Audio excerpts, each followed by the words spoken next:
Hello, hi, good evening. In the last video, we have learned how to add a calculated parameter in Revit. It's simple.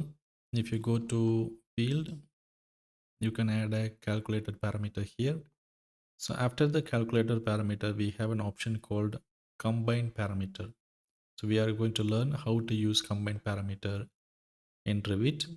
For example, here I'm going to take a description.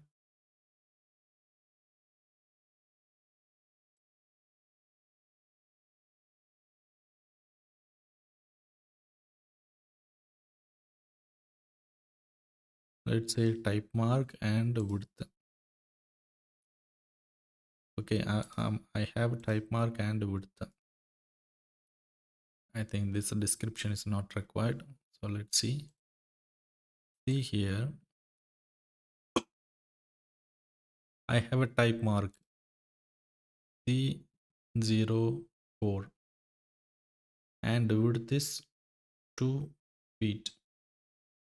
In case if I want to combine these two columns in one column, then I can do it by combine parameter. I'm going to show you how to do it. In case if you want to change the unit for width, you can change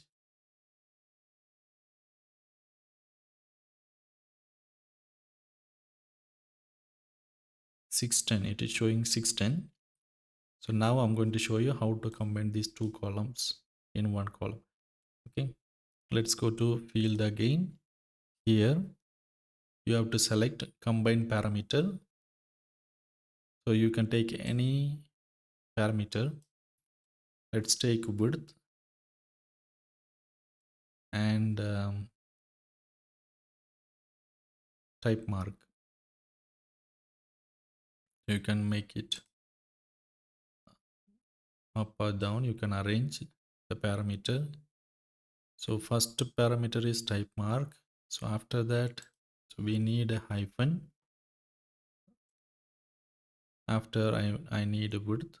So after width I don't need anything, so I'm going to keep this as empty. Okay, that's it, and say okay. So now you can see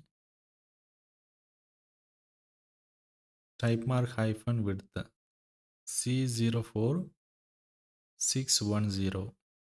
Okay, so this is how you can combine. So in case if you need a gap, you can add a gap. If you need a slash, you can add a slash. It's all here. Let's go to type mark and width. You can edit parameter. If you want to add a slash, you can add a slash, say okay, and it will update. This is how you have to add a combine parameter in Revit schedule. I hope now you learned how to do it.